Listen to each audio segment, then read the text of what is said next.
Hello दोस्तों, राधे राधे, जय श्री कृष्णा। कैसे हो आप सब? आशा करती हूँ आप सभी बहुत अच्छे होंगे। चलिए आज हम सुनेंगे एकादशी व्रत कथा। तो व्रत कथा को प्रारंभ करते हैं।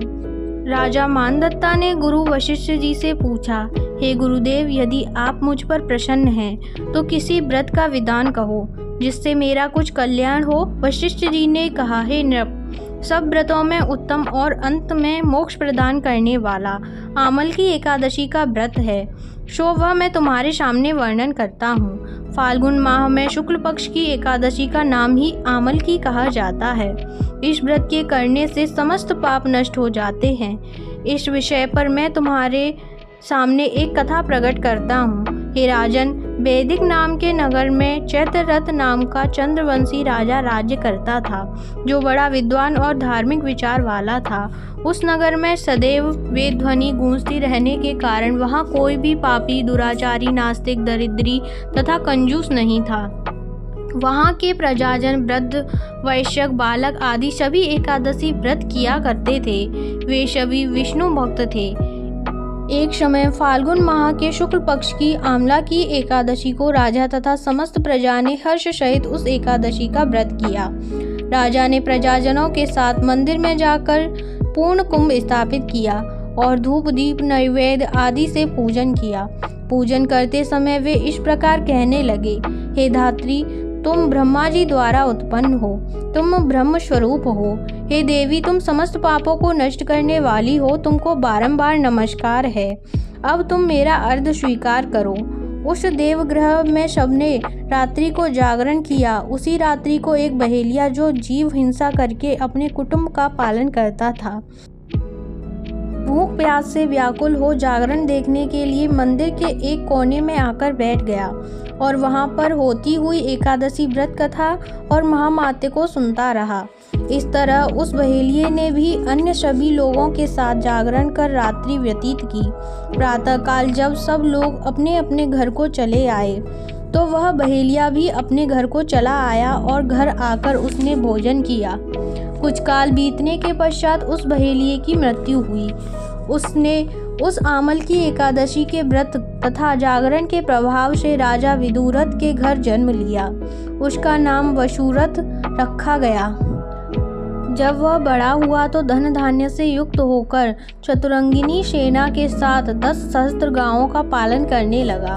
वह तेज में सूर्य के समान, कांति में चंद्रमा जैसा, वीरता में विष्णु भगवान के तुल्य और क्षमा में पृथ्वी के समान था। वह विष्णु भक्त तथा सत्यवादी, कर्मवीर और अत्यंत धार्मिक था।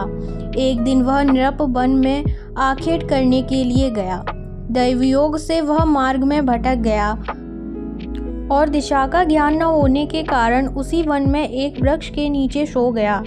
उसी समय वहां पर कुछ पहाड़ी मल्लेच्छ आए। वह राजा को मारो मारो शब्द कह मारने के लिए टूट पड़े। वे राजा को अकेला देख कहने लगे कि इस दुष्ट राजा ने हमारे माता पिता, पुत्र पौत्र आदि संबंधियों को मारकर देश से निकाला है, अतः इसको अवश्य मार देना चाहिए। इस प्रकार कहकर वह मलेच्छ शस्त्रों से प्रहार करने लगे। मलेच्छों द्वारा चलाए हुए अस्त्र शस्त्र राजा के शरीर पर पड़ते ही नष्ट हो जाते थे। मलेच्छों द्वारा छोड़े गए अस्त्र शस्त्र लौटकर उन्हीं पर प्रहार करने लगे, जिसके कारण वे मलेच्छ स्वयं ही मूर्छित होकर पृथ्वी पर गिर पड़े। उसी समय राजा के शरीर से अत्यंत सुंदर, वस्त्राभूषणों से अलंकृत, अग्नि के समान लाल लाल आंखों वाली, टेढ़ी भ्रुकुटी किए दूसरे काल के समान दिव्य स्त्री प्रकट हुई। उस स्त्री ने जब राजा सो रहा था उसी काल में समस्त मलेच्छों को मार डाला। राजा जब निद्रा से जागा तो उसने उन सब मलेच्छों को मारा हुआ देखकर विचार किया कि इन शत्रुओं को मारने वाला कौन है। मेरा इस वन में ऐसा कौन हितैषी रहता है जिसने यह सब मारे हैं। जब वह राजा ऐसा विचार कर रहा था तभी आकाशवाणी हुई कि हे राजन, संसार में तेरी रक्षा श्री विष्णु भगवान के अतिरिक्त और कौन कर सकता है। उस आकाशवाणी को सुनकर वह राजा अपने नगर को वापस चला आया और सुखपूर्वक अपना राज्य करने लगा। महर्षि वशिष्ठ जी ने कहा, हे राजा मानदत्ता, यह शव आमला की एकादशी के व्रत के प्रभाव से हुआ था। जो मनुष्य आमला की एकादशी का व्रत करते हैं वे निश्चय ही प्रत्येक कार्य में सफलता प्राप्त करते हैं। इस तरह आमला एकादशी व्रत कथा समाप्त हुई। आमल की एकादशी व्रत के दिन आंवले के वृक्ष की पूजा की जाती है। दोस्तों, अगर आपको ये वीडियो जरा भी पसंद आई हो तो वीडियो को लाइक करना, कमेंट करना और ज़्यादा से ज़्यादा शेयर करना। अगर आप मेरे चैनल पर नए हो तो चैनल को सब्सक्राइब करना बिल्कुल मत भूलना। बेल आइकन को ज़रूर से प्रेस कर लेना ताकि आने वाली नई कथाओं की नोटिफिकेशन आपको तुरंत मिल सके।